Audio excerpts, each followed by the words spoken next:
of the contactees. They have met, talked to, or even ridden with visitors from outer space. Here at Giant Rock in California's high desert country, one of the pioneer contactees, George Van Tassel, talked to CBS News correspondent Bill Stout.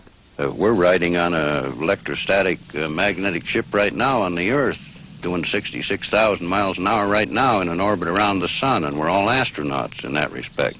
Have you ever gone up close enough to touch one, to see what was inside?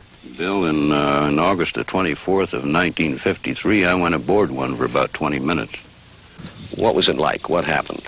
Well, the interior walls were what looked like mother-of-pearl plastic, like we put on toilet seats and for decoration. The light inside seemed to come from everywhere.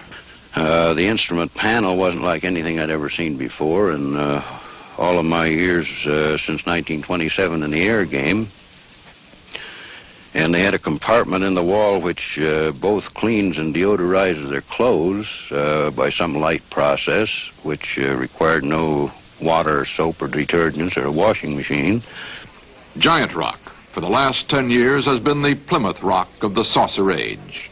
Saucer conventions were meeting here as far back as the pre-astronaut era of black and white television. But the contactees' storyline was the same, then as now.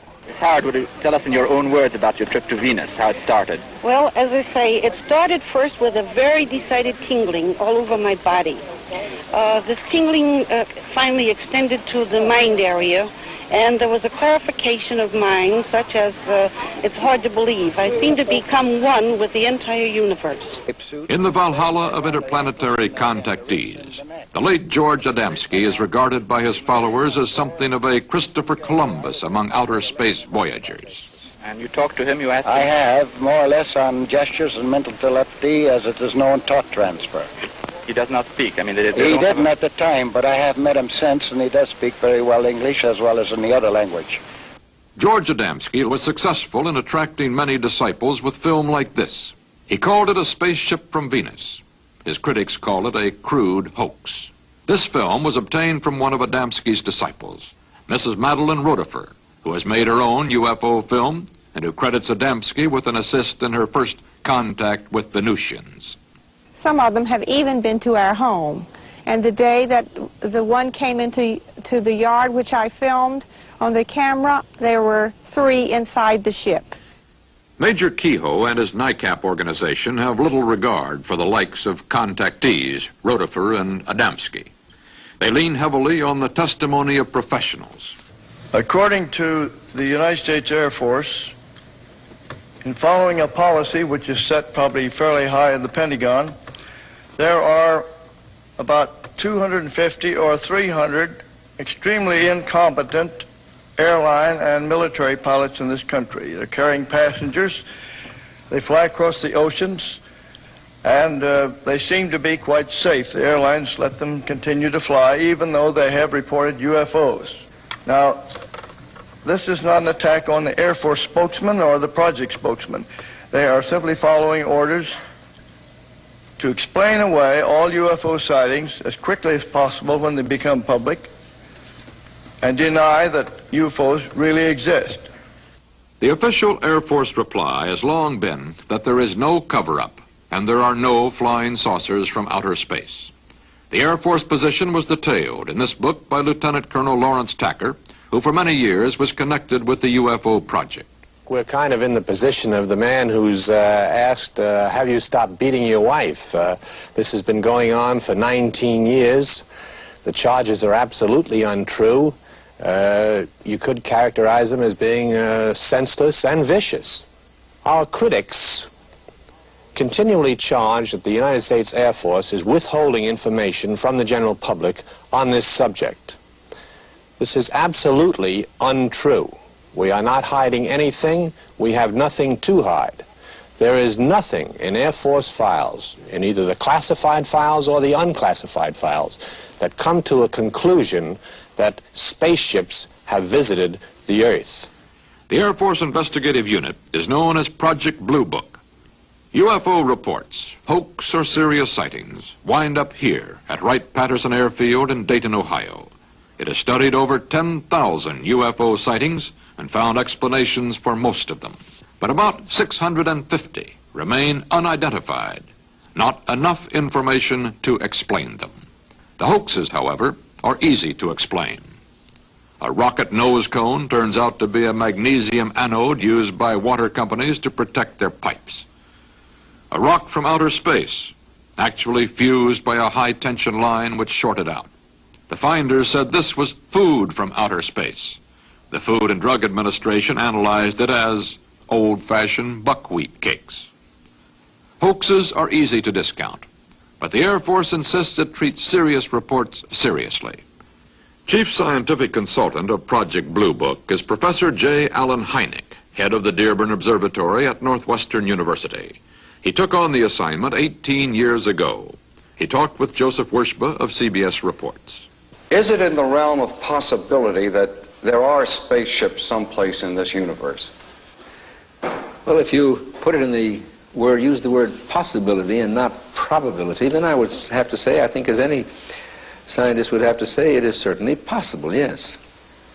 But I think we must always distinguish between the two terms possible and probable. A thing may be scientifically possible, but the probability of its occurring may be extremely small, you see.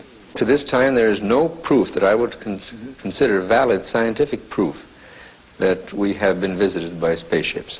I would say the great majority are balloons, meteors, satellites, aircraft seen with the sun glinting off of them, and birds.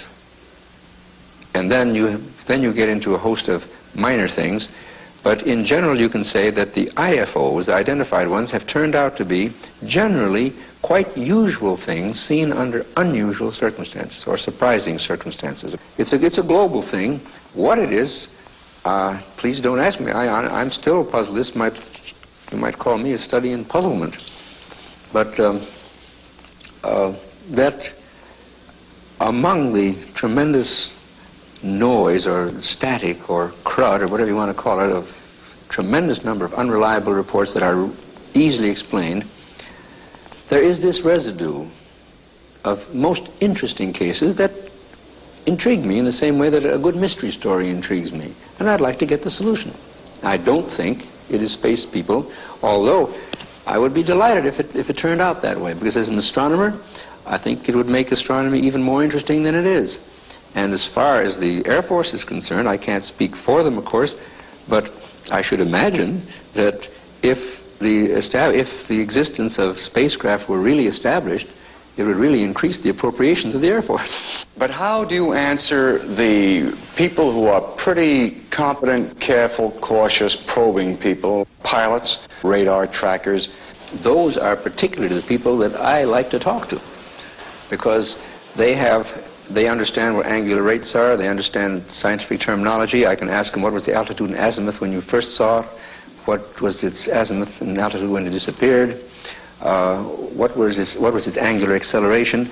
They can give you an intelligent answer to a thing like that. What is your answer to the people who are sure there are spaceships and they say that you and the Air Force are in cahoots? Well, first of all, this business about being in cahoots is just simply a downright falsehood. And if they insist that space vehicles exist, I say, oh, fine, the burden of proof is on you. How thin is the dividing line between science and science fiction? What do we know of outer space? Is there anyone out there? And are they headed our way? That part of the story in a moment. Let's try a speed of, say, 10 knots and a rudder angle of 27 degrees. And check on that tactical diameter. These Navy men are asking a machine to solve a most intricate problem. Go. Magic finger. Find the red, green, and violet stress stimulus. At the same time, miles away, these chemists are asking it to work on their problem. All right, your red value is 48.09. Is that center line? At the same time, somewhere else, the same thing. They're all sharing a powerful IBM computer. 50 companies can now use one computer at one time.